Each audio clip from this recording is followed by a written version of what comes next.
అదే RTV app వార్తల్ని క్షణాల్లో చదివే అవకాశం ఉంటుంది. ఒక న్యూస్ పేపర్, ఒక టెలివిజన్ ఛానల్ మీ చేతుల్లో ఎప్పుడూ ఉంటాయి. పాపం అత్యంత పేద మాజీ ముఖ్యమంత్రి యొక్క పేద భవనం ఇది.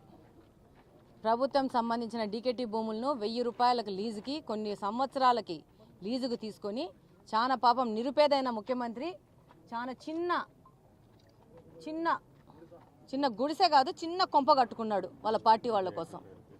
దీనికి చిన్నవాడు ఎవరన్నా ఒక 2 సెంట్లలో 1 సెంట్లో ఇల్లు కట్టుకుంటే వాళ్ళకు పర్మిషన్ పేరు మీద సతాయించి వాళ్ళని ఇబ్బంది పెట్టేసి, ఒకవేళ పర్మిషన్ లేకపోతే వాళ్ళకి సీజ్ చేసి పోయే ఈ కార్పొరేషన్ రెవెన్యూ సంబంధమైన అధికారులు ఈ 5 సంవత్సరంలో ఏ విధమైన పర్మిషన్ లేకుండా, ఏ విధమైన నిర్మాణకు అనుమతులు లేకుండా ఇంత బిల్డింగ్ కడుతుంటే నిద్రపోతున్నారా?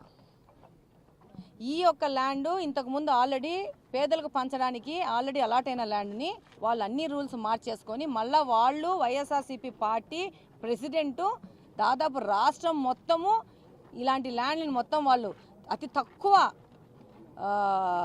రెంట్తో వాళ్ళు తీసుకొని లీజుకి తీసుకొని ఈ భవంతులు కట్టుకున్నారు. ఇప్పుడు కార్పొరేషన్ వాళ్ళు చెప్పడం ఏంటంటే దీనికి ఏ విధమైన పర్మిషన్ లేదు, ఇల్లీగల్ కన్స్ట్రక్షన్స్ అని చెప్పి.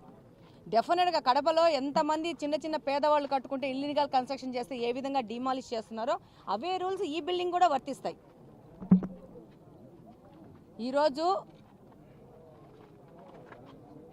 5 సంవత్సరాల నుంచి వీళ్ళ దురాక్రమణలు చూస్తూ కూడా ఏ విధమైన మాట మాట్లాడుకోకుండా, ఏ విధమైన మాట మాట్లాడితే మా మీద కేసులు వస్తాయేమో, మమ్మల్ని ఇబ్బంది పెడతారేమో ఆర్థికంగా, రాజకీయంగా, సామాజిక పరంగా అని చెప్పేసి ఇంతమంది ప్రజలు నోట్లకి ప్లాస్టర్స్ చేసుకొని బతుకుతున్నారు. ఈరోజు వాళ్ళందరూ బయటకు వచ్చి ఎక్కడెక్కడ ఏ దురాక్రమణలు చేస్తున్నారు ఈ వైఎస్ఆర్సీపీ పార్టీ అనేది వాళ్ళే ముందుకు తీసుకొస్తున్నారు.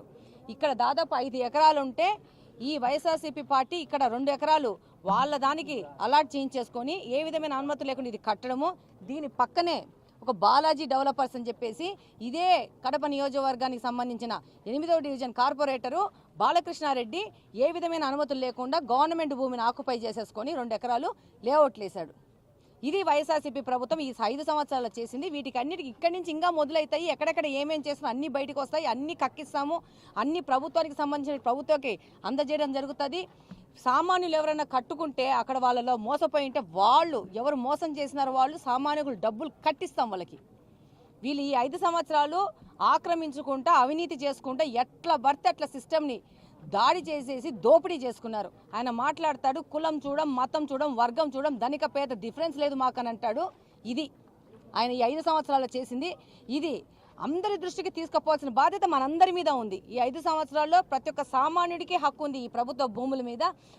ప్రజలకు అవసరమయ్యే విధంగా ఈ భూములు వాడాలా. ఒక హాస్పిటల్కో కానీ, ఒక గవర్నమెంట్ ఆఫీస్కో కానీ, ఒక చారిటబుల్ ట్రస్ట్కో కానీ వాడాలి. కానీ ఇలా ప్రతి ఒక్క భూమిని ఒక పార్టీ హస్తగతం చేసుకొని, అన్యాక్రాంతం చేసుకొని వాళ్ళ పార్టీ ఆఫీసులకి కట్టుకుంది.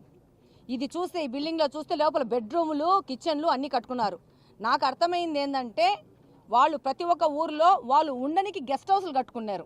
వైఎస్ఆర్సీపీ పార్టీ సంబంధించిన అధ్యక్షుడు జగన్మోహన్ రెడ్డి గారు ఆయన కుటుంబము వచ్చి ఉండడానికి ప్రతి ఒక్క ఊర్లో ఒక గెస్ట్ హౌస్ ప్రభుత్వ స్థలాల్లో కట్టుకొని ఇది మళ్ళీ ఆయన మాట్లాడతాడు పెత్తందారుడికి పేద ప్రజలకు మధ్యన జరుగుతున్నా. ఇది కరెక్ట్గా ఆయన చెప్పిన మాటలు. జగన్మోహన్ రెడ్డి గారు అనే పెత్తందారుడు ఆంధ్రప్రదేశ్ని ఏమి చేశాడు అనేది ఈరోజు ప్రతి ఒక్కరికి తెలుస్తూ ఉంది. ప్రతి ఒక్క చోట అవినీతినే, ప్రతి ఒక్క డిపార్ట్మెంట్లో అవినీతినే, ప్రతి ఒక్క సిస్టమ్ని నాశనం చేసినారు ఆయన. మరిన్ని వీడియోస్ కోసం ఛానల్ ని సబ్స్క్రైబ్ చేయండి. లేటెస్ట్ అప్డేట్స్ కోసం వాట్సాప్ ఛానల్ ని ఫాలో చేయండి. అండ్ లింక్ డిస్క్రిప్షన్ లో ఉంది.